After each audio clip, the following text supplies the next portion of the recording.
São Caetano do Sul.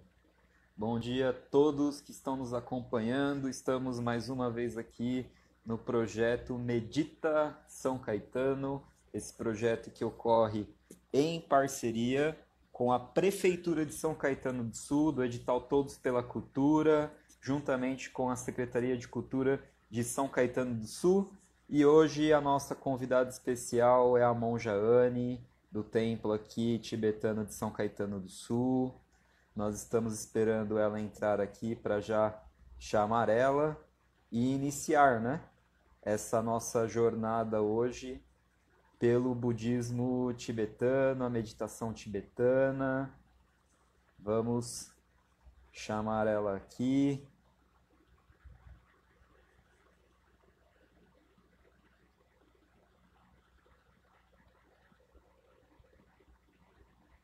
Só um minutinho, pessoal. Tô chamando ela aqui. Ah, ela já entrou aqui, ó. Começar aqui com ela. Espero que todos estejam bem. Bom dia, Bom dia, Monja. já. Bom dia. Tudo Como bom? estamos? Tudo bom? Deixa eu ver se eu posiciono a câmera para a gente poder estar um pouco confortável.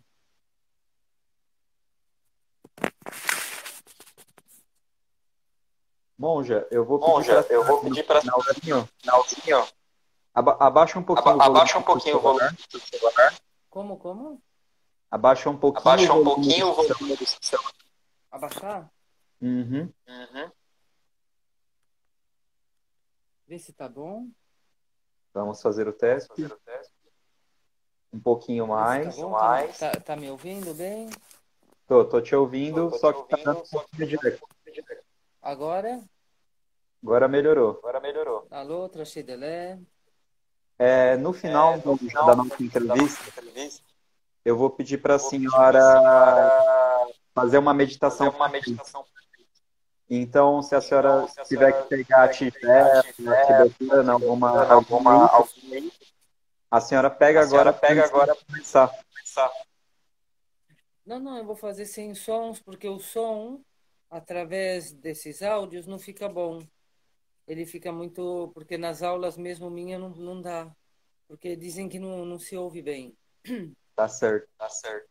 Então, Então, primeiramente, Monja, eu primeiramente, Simão, gostaria que eu você gostaria que você apresentasse para o apresentasse pessoal para o pessoal e contasse e um contasse um pouquinho pouquinho sobre a sobre a senhora, senhora, a história a da senhora, história da senhora, porque dentre porque dentre todas as linhas todas do as linhas do budismo, budismo, a senhora a escolheu o senhora budismo escolheu o budismo tibetano. tibetano.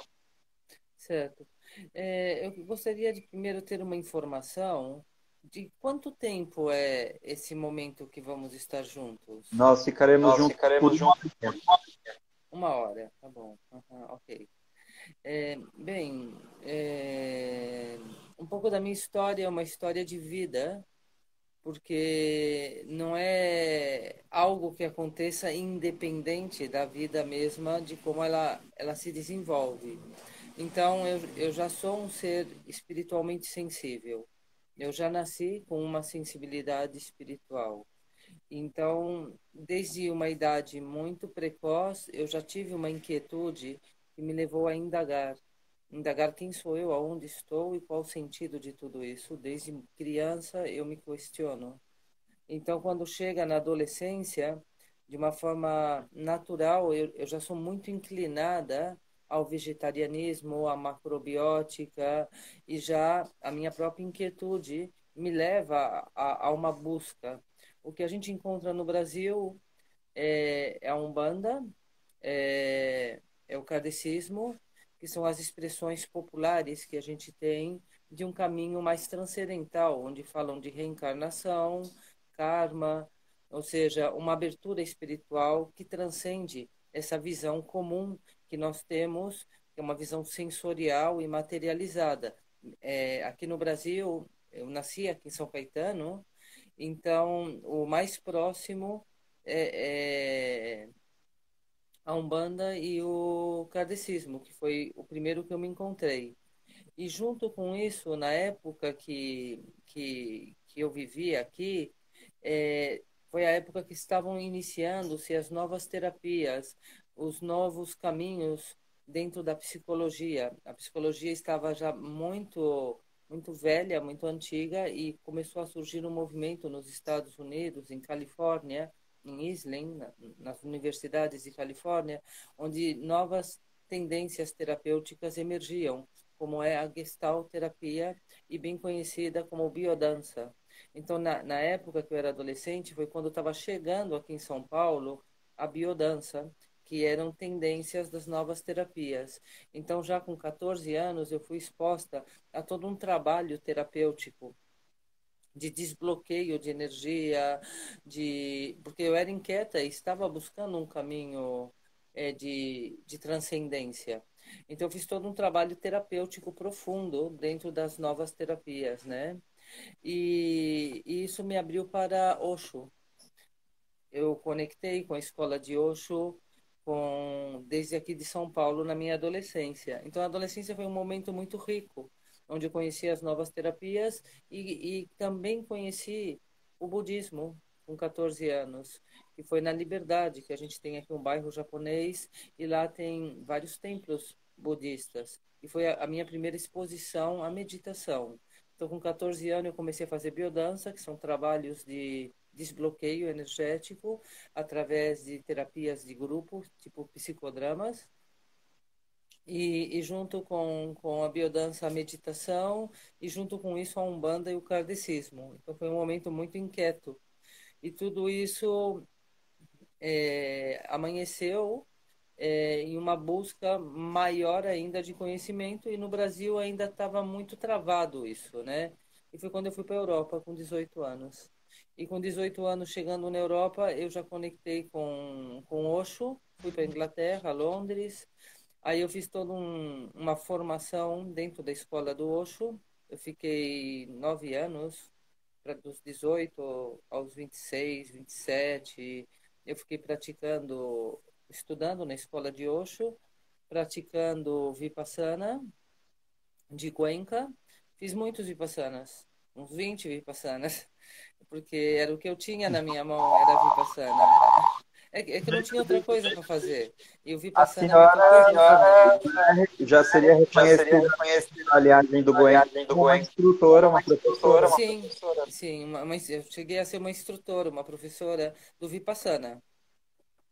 E aí eu fiquei praticando o Vipassana, porque foi o que eu encontrei com 18 anos. Eu me encontrei com o Vipassana e me encontrei com o Osho. Então eu fiz a formação, eu sou terapeuta da escola de Osho. Eu fiz a escola de terapeutas, né? A escola de meditação que havia. Eu fiz toda a formação. Eu passei por todo, eu conheço todas as terapias de Osho, porque eu fiz a escola. E eu sou uma terapeuta do Osho, né?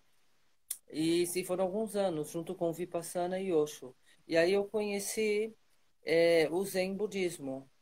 E aí foi quando eu saí do Vipassana e comecei a praticar o Zen. Todos esses anos que eu fiquei com Vipassana e com Osho, eu fiquei dentro da comunidade do Osho. Então eu morei dentro da comunidade, uma comunidade que éramos como 100 pessoas, Isso nos jovens, Estados Unidos? muito rica. E tinha vários centros, mas eu fiquei dentro, eu era um sannyasin, eu tinha votos, eu sempre gostei de votos. Então eu já era um sannyasin vestido de laranja e com colar de Osho, e era um terapeuta de Osho e fazia Vipassana.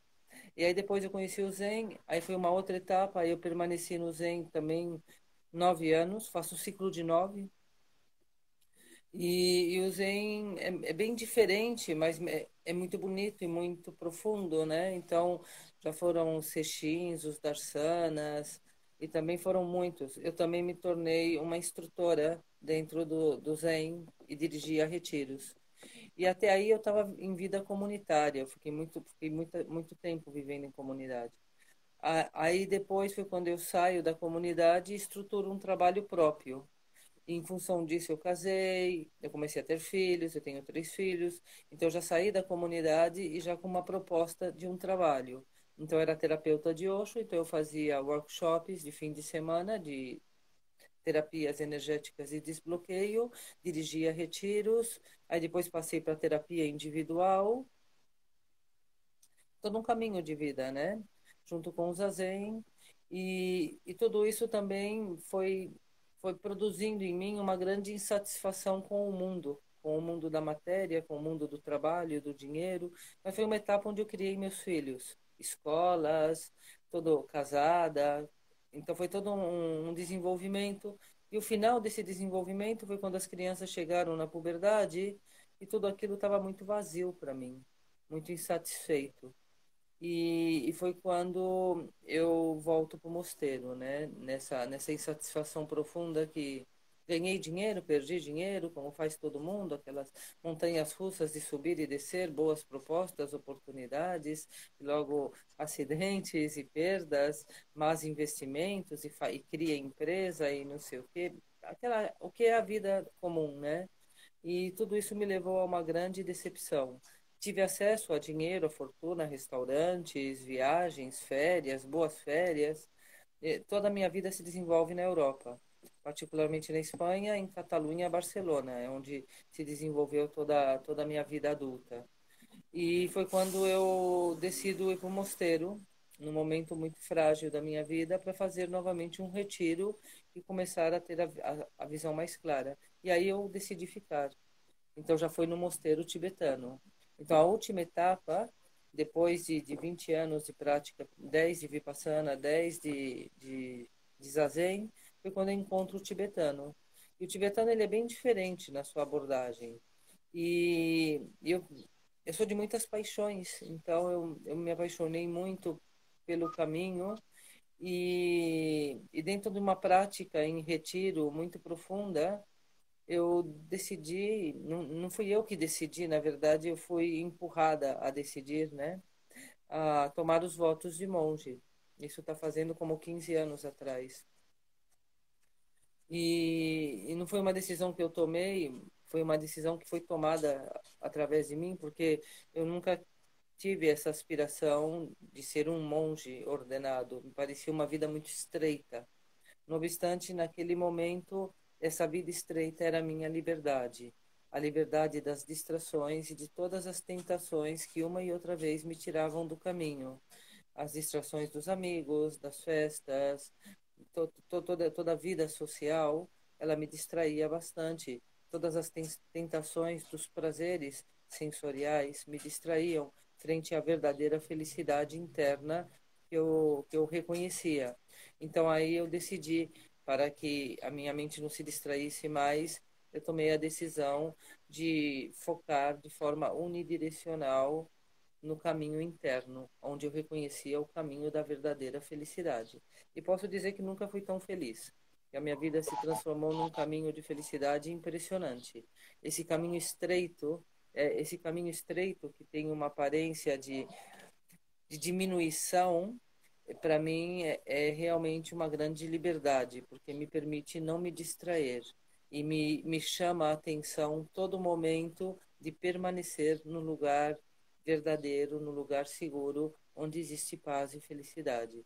Então, tudo o que aconteceu na minha vida depois que eu me ordenei monja é só felicidade, é só coisa boa, são bons amigos, boas circunstâncias, a mente voltada para bons projetos, a energia criativa que antes se perdia nas distrações, hotéis, restaurantes, férias, roupas, vaidades, toda essa energia que se distraía, relacionamento, tudo isso ficou canalizado para aquilo que eu reconheço como verdadeiro. Então, o crescimento interno é impressionante e a transformação na minha vida também, no sentido, quem se sente atraído a compartilhar comigo são pessoas que estão nessa frequência, que estão realmente com um olhar interno. Não são pessoas distraídas me convidando para ir numa festa, ou seja, com vaidades externas. Ninguém me convida para ir no shopping, dar uma volta e comprar uma roupa. Entende? Se me convidam, é para a gente fazer uma live, ou é para fazer uma meditação, ou é para esclarecer um aspecto da filosofia. Então, tudo vai somando. E esse somar gera uma grande acumulação. Eu noto uma transformação na minha vida de ano em ano, de mês em mês, de momento a momento. Então, desde que eu decidi esse caminho, eu só sinto crescimento em mim, né? Então, é maravilhoso. Mas na verdade não fui eu que escolhi, eu me sinto uma escolhida, né? Eu não sinto que foi um movimento que eu tenha feito, é um movimento que se fez em mim. Ou seja, não fui eu que me ordenei, é que eu não tinha outra coisa, não tinha outro caminho, não existia outra possibilidade. Ou seja, eu fiquei sem possibilidades, porque o mundo ficou muito vazio. Todas as propostas me eram muito insatisfatórias. Eu acredito que naquele momento eu estava assim próxima a uma depressão, uma grande frustração em relação ao que o mundo e a vida me oferecia. Então eu não tinha muita opção. Ou vou para o psiquiatra buscar uma ajuda médica, e João Mocelin, que foi a opção que eu escolhi. E uma vez com a mente clara, ficou muito evidente que não tinha outro caminho a seguir, que os caminhos externos somente me estavam destruindo e que os verdadeiros caminhos internos eram os que me levavam à paz e à felicidade que eu estava buscando nos prazeres sensoriais, né? A Então, primeira contato que a senhora teve com meditação foi através da escola do Osho. Escola do Osho. Meu primeiro contato foi com 14 anos, foi na Metodista, e aqui em São Bernardo, na escola de psicologia, onde de fim de semana foi apresentado workshops de biodança. Então meu primeiro contato foi com Osho, com 14 anos. E a partir de aí eu já fui até a liberdade, buscar uma experiência mais saborosa, né? Mas assim, o meu primeiro retiro de Vipassana, que foi quando eu ouvi a palavra de Buda e senti a meditação profunda, num retiro de 10 dias de meditação, foi com o Vipassana de Goenka, foi com 18 anos. E A foi já na senhora Espanha. fez retiros de 10 dias ou chegou a fazer retiros maiores de bastante. Eu já fiz vários tipos de retiro, de vários períodos. Eu fiz muitos retiros. De 10 dias, de um mês, de 6 meses. O mais longo que eu fiz, assim, reclusa, em silêncio, foi 6 meses. Isso dentro Isso da escola realmente. do Goenka.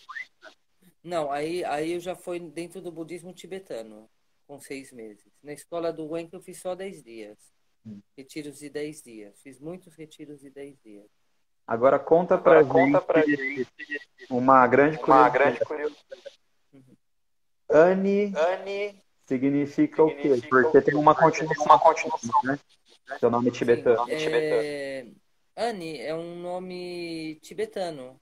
Ani significa monja. Todas são Anis. Ani, Ani, Ani, Ani. Todas as monjas são Ani.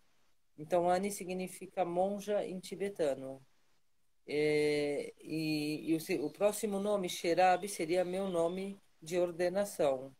Isso também é um nome tibetano. Porque é como nascer na luz. Ou seja, uma vida nova.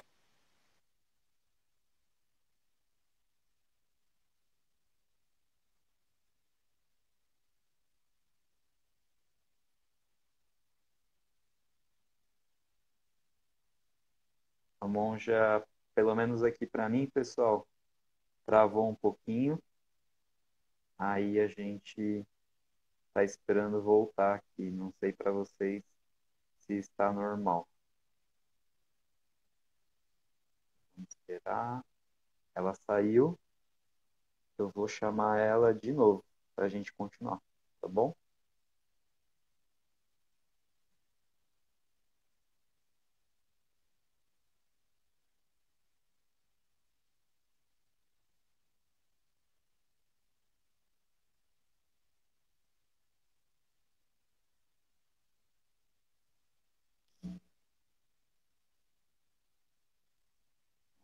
Se ela entra de novo. Senão nós iremos.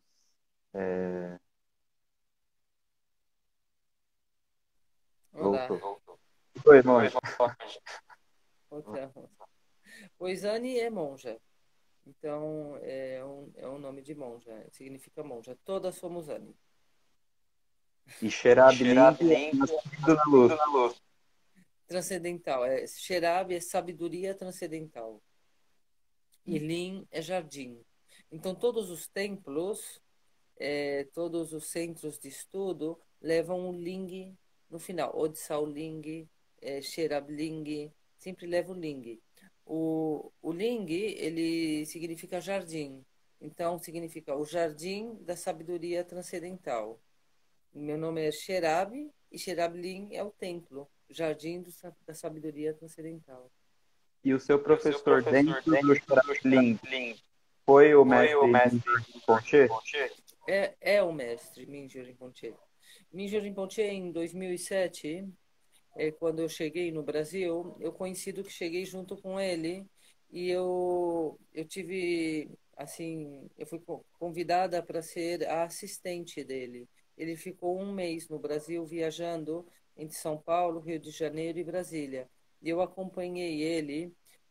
Quando você é assistente, você está do lado, você vive com o mestre, come, almoça, toma café. Tudo que o mestre faz é como uma secretária muito íntima, é uma assistente. Então, tudo que chega até o mestre passa pelo assistente, e tudo que sai do mestre passa pelo assistente. Então, eu tive assim uma relação muito próxima com Mingyur Rinpoche.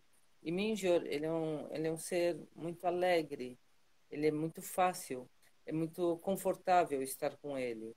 E tivemos muitos momentos, um mês inteiro de muita intimidade, muito juntos.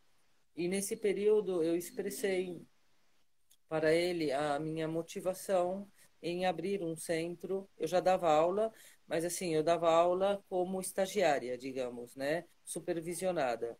Eu dirigia um grupo de estudo, mas com supervisão dos meus professores. Eles iam, eu dava aula, era supervisionada. Aí eu pedi autorização para ele de poder abrir um espaço e que eu pudesse oferecer as aulas, se ele considerava que eu estava preparada. Foi várias conversas nesse mês. E foi quando ele me autorizou a abrir o templo. E autorizou e também ele deu um segmento, como o que praticar, o que ensinar. Então ele me deu, digamos, uma autoridade, uma autorização para que pudesse desenvolver o que eu desenvolvo aqui no templo, dentro da linhagem. E logo eu estou conectada com uma linhagem, da qual o Mijo Rinpoche é um dos grandes mestres dessa linhagem. Essa linhagem é Karma Kagyu. E aqui no Brasil, a gente tem a representação dela tanto no Rio de Janeiro como em Brasília. Mas quando eu vim da Espanha para o Brasil, e como eu estou ordenada dentro de uma linhagem de mosteiro, existe toda uma administração espiritual. Não é assim tão é solto, mas existe uma linhagem. Então, os meus professores ou tutores, aqueles que me ajudam a esclarecer as dúvidas que eu possa ter durante as minhas práticas, é, são os professores de Brasília, da KPG de Brasília.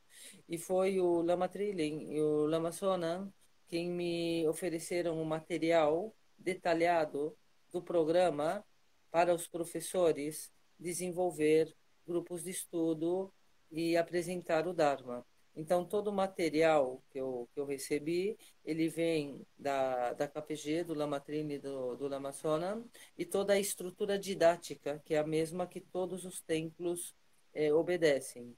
Então, eu tenho, assim, a estrutura didática dos textos e como apresentar esses textos, que é homologado por toda a linhagem Karma Kagyu, e tenho as bênçãos e autorização de um mestre superior, que seria como um PhD, alguém superior, que autorizou, que confia em mim, no meu potencial, e ele é meu mestre raiz, meu mestre direto, é com ele com quem eu resolvo as minhas dúvidas.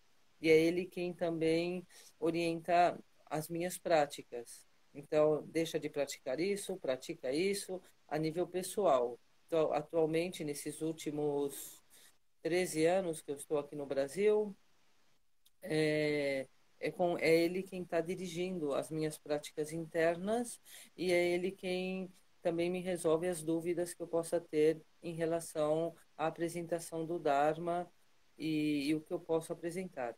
Ele me deu, assim, autorização para ensinar muito mais do que eu ensino. Ou seja, ele me deu, eu posso ensinar muito mais conteúdos. Não obstante, a dificuldade que eu encontro é com o nível dos estudantes. Os estudantes aqui em São Paulo, que é uma cidade muito grande e muito materializada e muito doente, então as pessoas buscam algo muito imediato. Elas querem estar bem, elas querem relaxamento, basicamente, né? Elas não querem transformar suas vidas.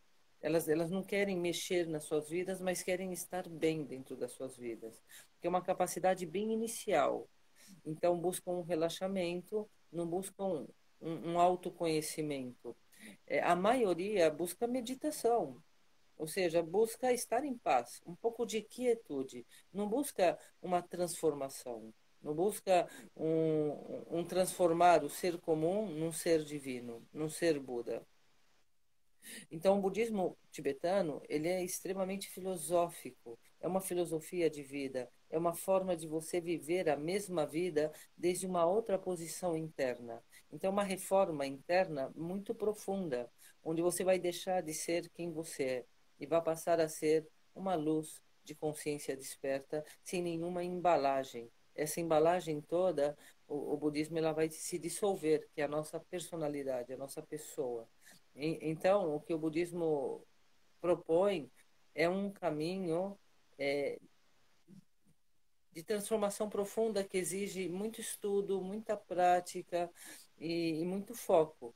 E essa qualidade de estudantes é rara, sobretudo aqui em São Paulo.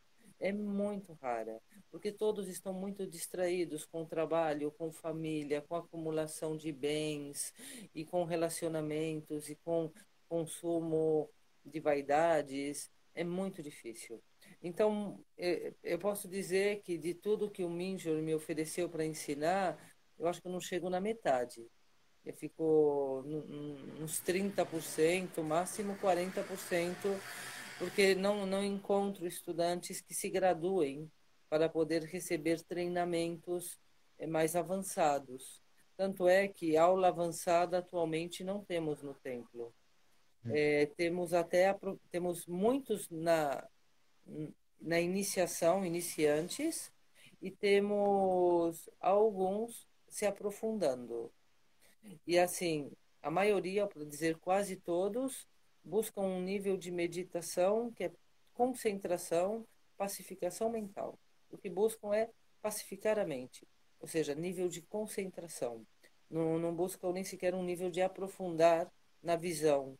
E a visão é quando você, através da concentração, você penetra e você tem uma visão mais clara e mais profunda que transforma a forma como você se relaciona com a vida e com o mundo.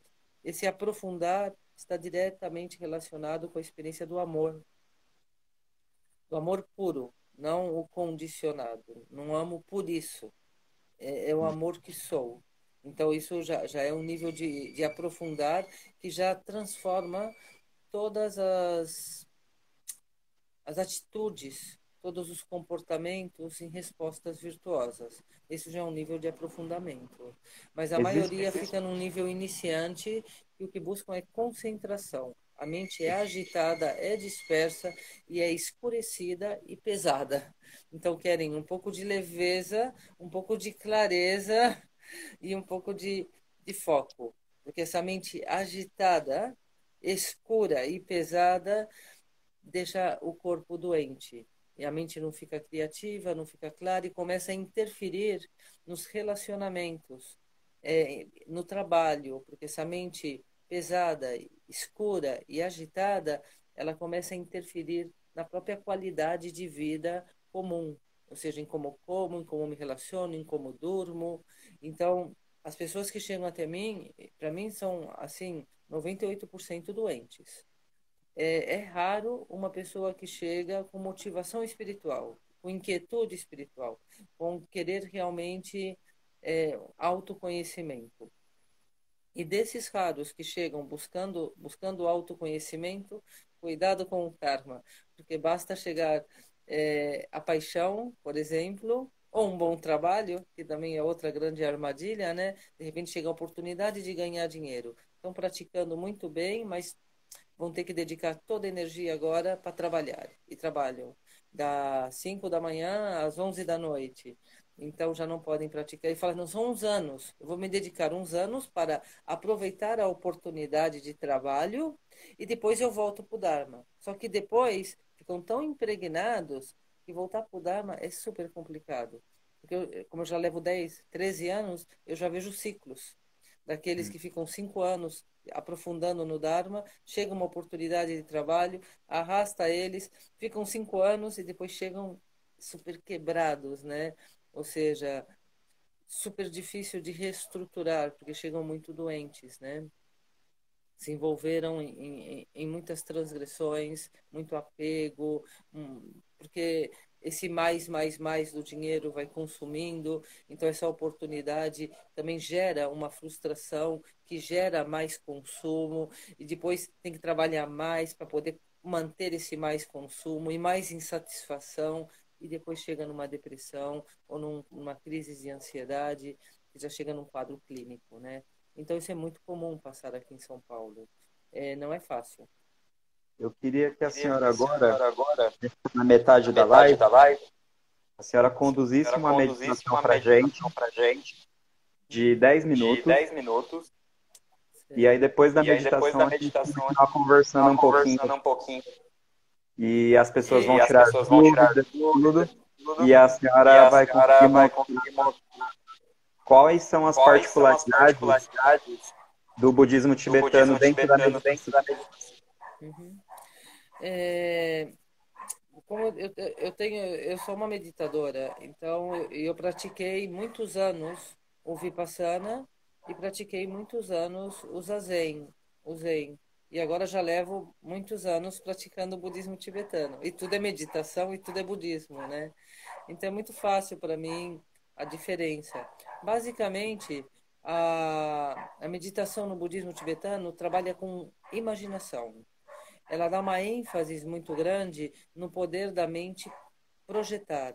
A mente projeta tudo o que experimentamos. Tudo é uma experiência mental. A forma como vivemos e percebemos é uma percepção mental. Até mesmo os campos sensoriais, quando a gente come uma comida e fala tá boa ou tá ruim, é uma percepção mental. E esse tá bom ou tá ruim desse alimento está em relação a estados mentais. Então, o ênfase na meditação no budismo tibetano é trabalhar com a capacidade da mente de se projetar e reeducar a mente a fazer projeções de felicidade, projeções positivas. É uma reeducação da mente. Como tudo depende da mente, então, no budismo tibetano, se a gente aprende a tomar controle, a tomar o mando desse poder da mente, a gente tem uma forma de transformar a nossa vida muito rápida. As outras formas do budismo é mais lenta, são chamados caminhos resultantes. Você vai praticando causas e obtém resultado. O budismo tibetano, ele fala, não, vamos colocar o resultado no caminho. Ou seja, você já é Buda, então vive como Buda, projeta como Buda, olha como Buda. Ou seja, a visão pura. Veja as qualidades. Você não se olhe como um corpo de carne, você é um corpo de luz, você é um corpo de consciência, você é uma expressão divina. Manifesta o ser divino que você é. Em função disso, os exercícios de meditação estão baseados em visualizar, imaginar o nosso corpo como um corpo divino e a nossa vida como uma expressão da atividade divina. Essa é a base dos exercícios das meditações no budismo tibetano. Então, é rica em imagens. Para aquelas pessoas que têm dificuldade de imaginar, é muito complicado e muito difícil. Então, é melhor praticar o zazen. O zazen não tem meditação, não tem visualização. Você medita frente à parede e você vai meditar na vacuidade, na ausência de imagens, no potencial da mente de projetar-se. Em um tipo de meditação, você está trabalhando com o potencial, e no outro, você está trabalhando com a qualidade desse potencial. Esse potencial se projeta a si mesmo. Então, através de você trabalhar com as projeções, você reconhece o potencial. No Zazen, você não trabalha com as projeções, você trabalha com o potencial.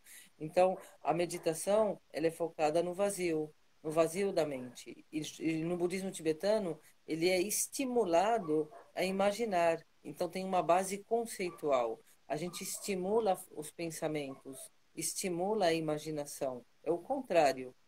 Um exercício do outro é o contrário, mas ambos estão levando à mesma experiência, ou seja, autoconhecimento, que você conheça o potencial da mente de se projetar em si mesmo e tome o controle da tua própria mente e deixe de ser levado pelos pensamentos, seja descansando no potencial, ou seja, projetando esse potencial de forma consciente. Então vamos a fazer uma vivência. Então vamos a meditar. A postura do corpo é importante, então o primeiro nível é um nível físico. É muito importante sentir o corpo, sentir a respiração. Essa é uma base comum para todos os budistas, que é a postura. O corpo e a mente, eles se unem através da respiração. Então, quando colocamos a atenção na respiração, trazemos a nossa mente, de onde possa estar distraída, para o aqui e agora.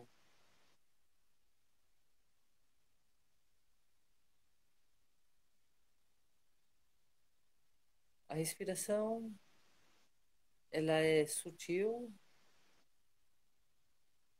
e por isso traz também um tipo de concentração mais pontual. Para poder sentir o ar que entra e sai pelas fossas nasais, necessitamos estar atentos. Exige uma concentração. No budismo tibetano, trabalhamos com relaxamento e abertura. Significa que concentramos a nossa mente na respiração, mas mantemos a mente aberta. Não excluímos os sons, as sensações.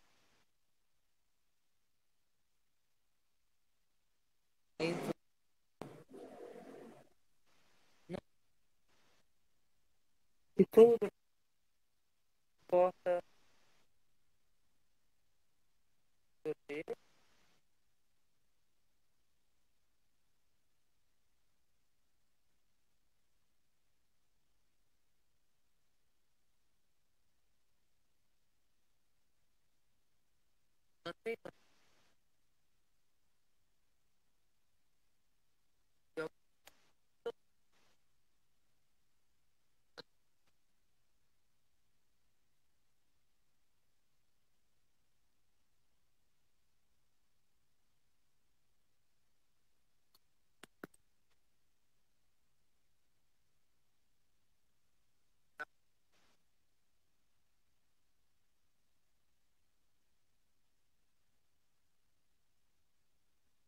Eu vou desligar e vou chamar de novo.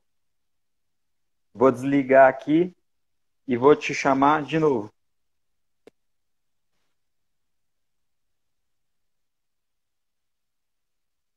Tivemos um pequeno probleminha, vamos chamar a monja novamente.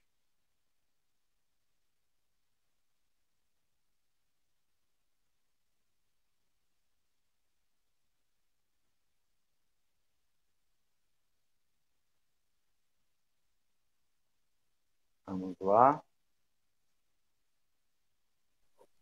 Voltou. Vamos a ver. Está ouvindo? Sim. Sim. Então vamos lá, vamos voltar à nossa concentração, concentração aberta, onde mantemos o nosso apoio na respiração, mas ao mesmo tempo todos os campos sensoriais, sensações, sons, todo o campo mental aberto, pensamentos, imagens, lembranças, permitindo que tudo possa fluir. Deixamos de nos envolver com os conteúdos, fixar a nossa mente. É como se nos tornássemos transparentes, com um apoio na respiração, permitindo que todos os eventos, todo o fluxo de experiências possa nos atravessar. Abertura e soltar, aprender a deixar ir. Habitualmente, prendemos, seguramos e damos realidade a todos os eventos. Agora vamos a fazer o contrário. Vamos abrir, soltar e deixar fluir. E assim vamos começando a ter uma experiência, uma percepção de que nada é tão importante. Vamos deixando de dar importância aos eventos que surgem na nossa consciência.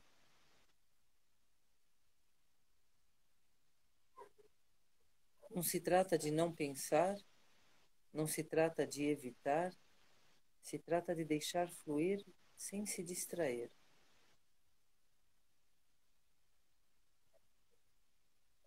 Essa é a base inicial de toda a meditação, a concentração aberta. É importante o relaxamento físico, corpo relaxado, e mais importante ainda é a abertura da mente. Uma mente aberta, espaçosa, que não segura, não prende e que deixa fluir, como se estamos no céu aberto, contemplando as nuvens. Deixamos de estar identificado com as formas, pensamento, e começamos a ver que apenas são formas, pensamento, são como nuvens que se movimentam pelo espaço da mente.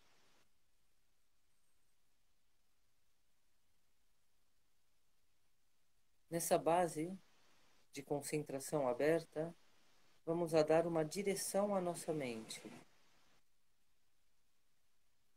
Aqui já utilizamos a imaginação, vamos a utilizar a natureza da mente, que é projetar, ela projeta pensamentos, experiências, e vamos a conduzir essa projeção de forma consciente. Então vamos a dar uma direção para a nossa mente consciente. Essa direção tem como base e fundamento a motivação. A primeira direção é: estamos meditando com que propósito, com qual intenção? Vamos sair da intenção individual, que é buscar a felicidade própria, o bem-estar próprio, e vamos fazer dessa intenção inicial uma intenção aberta, mais profunda. A motivação é que a nossa meditação seja uma causa de felicidade para todos os seres, particularmente para toda a humanidade. Com isso já estamos dando um impulso na nossa mente, uma direção mais elevada e mais ampla. Saímos de eu meditando para estar bem e passamos a que a minha meditação, que o bem-estar que eu experimento, seja compartilhado de forma instantânea e simultânea com todos os seres. Então já estamos agregando qualidades em desenvolvimento. Já saímos dessa linha temporal de causa e efeito e passamos para uma experiência que transcende essa dualidade, um, dois, três, e passamos para uma experiência de simultaneidade, todos os seres. E, ademais, não diminui. Eu posso oferecer para todos o mesmo, de forma simultânea. 100% do que experimento, compartilho com todos os seres. Nesse instante. Então, já estamos dando uma abertura para a nossa meditação. A motivação na nossa meditação é compartilhar o melhor de nós para o benefício de todos. Isso já deu um significado mais profundo à nossa prática, à nossa meditação. E continuando, dando uma elevação para a nossa mente, utilizando a imaginação, vamos a sair desse plano sensorial, desse plano físico, material, ao qual estamos acostumados a viver, e para muitas pessoas é a única forma de existência. Não conhece uma outra experiência, não conhecem a transcendência. Então vamos ativar a sabedoria transcendental e vamos transcender o corpo, vamos transcender a nossa vida de relacionamento, nossa experiência dual e tão sensorial e materializada, e vamos a explorar a consciência e vamos a começar a entender, a realizar que a nossa consciência não é o nosso corpo e que é um potencial infinito capaz de trazer experiências muito mais ricas e muito mais profundas do que qualquer experiência, qualquer prazer sensorial. A nossa mente, ela nos oferece a possibilidade de experimentar uma paz infinita e uma felicidade estável e duradoura, e entre outras muitas qualidades que não dependem de nada que seja sensorial, nada que seja dual ou relacionado com algo. Então vamos imaginar, vamos sair desse mundo de dualidade, de realidade materializado e vamos entrar numa experiência de consciência. E vamos utilizar uma ponte para transitar, para transcender, que é a ponte da imaginação. Então vamos imaginar que existam outras dimensões de existência, onde os seres não têm corpo de carne, mas corpo de luz. São corpos divinos. Então vamos imaginar essas dimensões búdicas, onde vivem os Budas, onde vivem as divindades, os seres divinos, onde estão os protetores. Para um cristão, podemos falar de anjos, santos, para um místico do alto astral, para a nova era, podemos falar de mestres ascensionados, para espíritas de mentores, umbandistas guias, bem, todo esse astral superior, tudo isso que contém os arquetipos da mente humana relacionado com o Supremo, o Sublime, segundo o entendimento que cada um tenha, vamos a imaginar essas dimensões que são invisíveis aos olhos do nosso corpo sensorial, mas muito claros para a nossa mente da consciência desperta. Então vamos imaginar essas dimensões puras e vamos imaginar, para aquele que é ateu, o espaço infinito, o cosmos, os planetas, e vamos imaginar esse espaço infinito, esse cosmos infinito, ele é movido por energia, energia universal. Vamos imaginar que essa energia, elas são partículas de luz, são energia, é luz, e essas partículas de luz se movimentam através da nossa intenção e vamos a construir com a nossa intenção a imagem de seres divinos, sagrados, ou seja, podemos ver como um místico que vê as dimensões da mente, ou como uma pessoa mais materializada pode ver como energia cósmica, energia universal, partículas de luz se movendo através da intenção da nossa mente e manifestando na nossa mente corpos de luz, corpos divinos.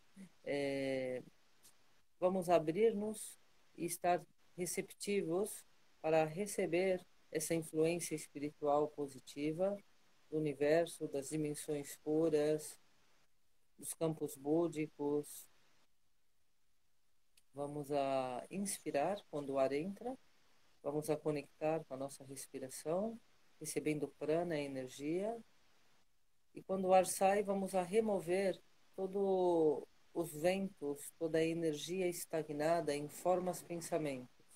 Nossas preocupações, medo, ansiedade, tudo aquilo que está bloqueando a experiência de paz e felicidade, tudo aquilo que está consumindo a nossa energia em bloqueios, insatisfação, perturbação.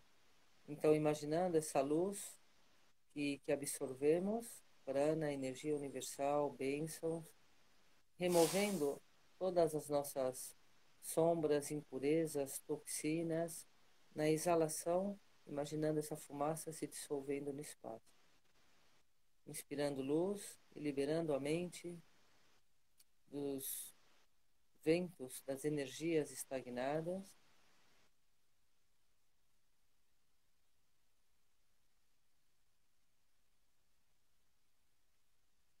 E de respiração em respiração, ativando essa limpeza na nossa energia, na nossa mente, no nosso corpo.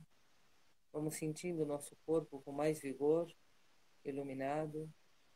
Vamos sentindo o nosso coração, nossas emoções brilhantes, a alegria, a paz, a felicidade vai amanhecendo no nosso interior. Vamos sentindo a nossa mente clara, presente, luminosa.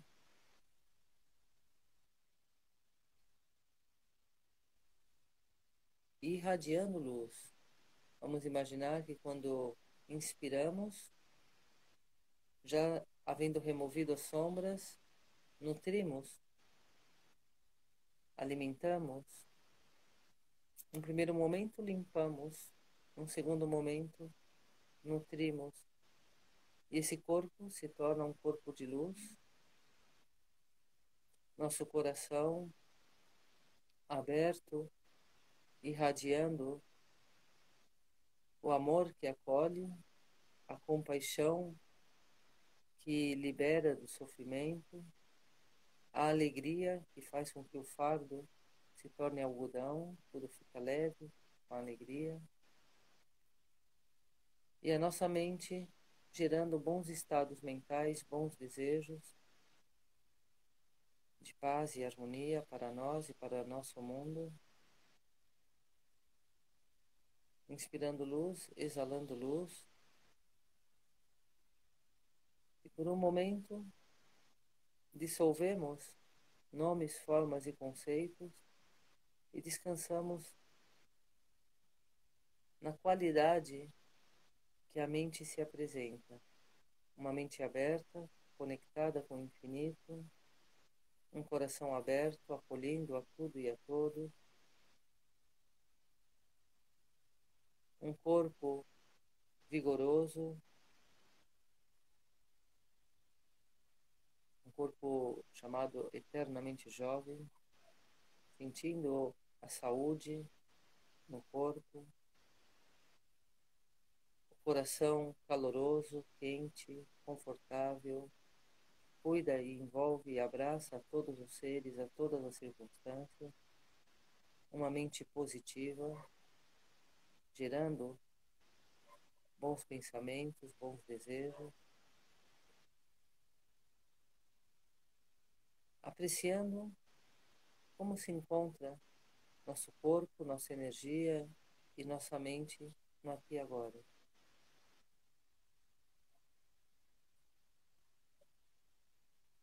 Essa qualidade de equilíbrio, ela desperta a bondade, a gentileza, as qualidades da nossa natureza se apresenta naturalmente. Nesse abraço alegre, amoroso, a vida nos abraçando e nós abraçando a vida. Esse encontro interno com o que somos. O sol do amor, iluminando de compaixão e alegria a nossa vida e o nosso mundo.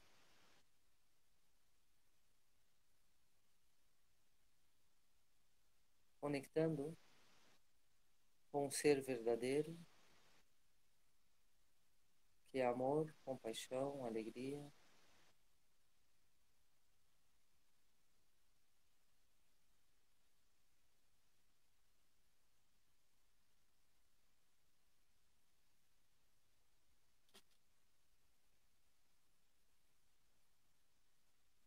A partir dessa base, podemos dar um passo mais profundo.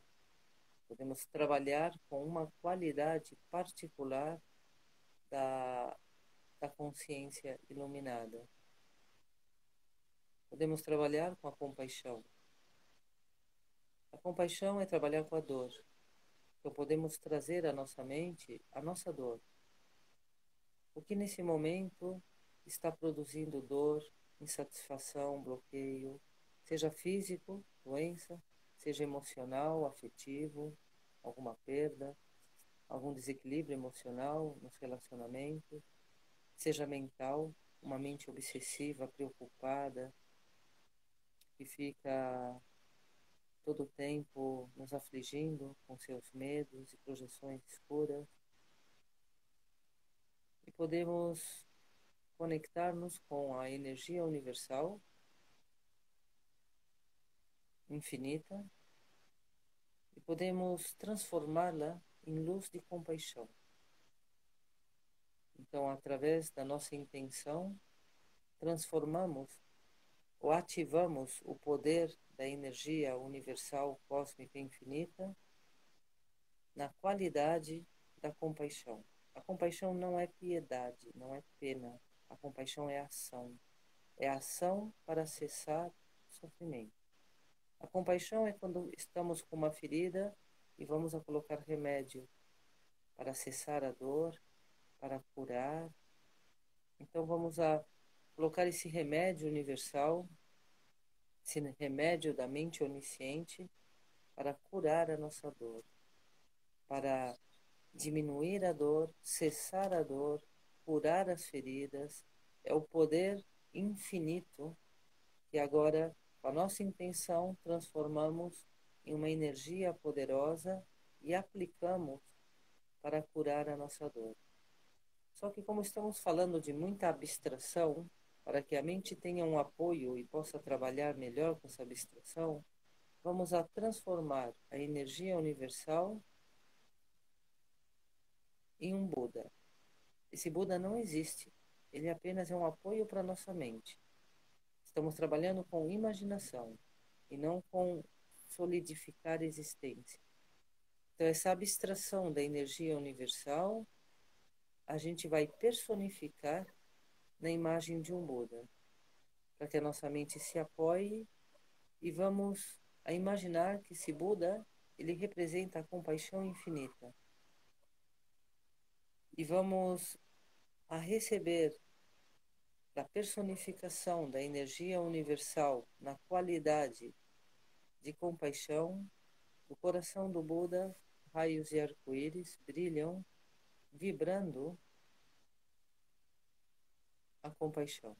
Então vamos imaginar uma espiral de luz que flui do coração do Buda, da compaixão, e vem até nós.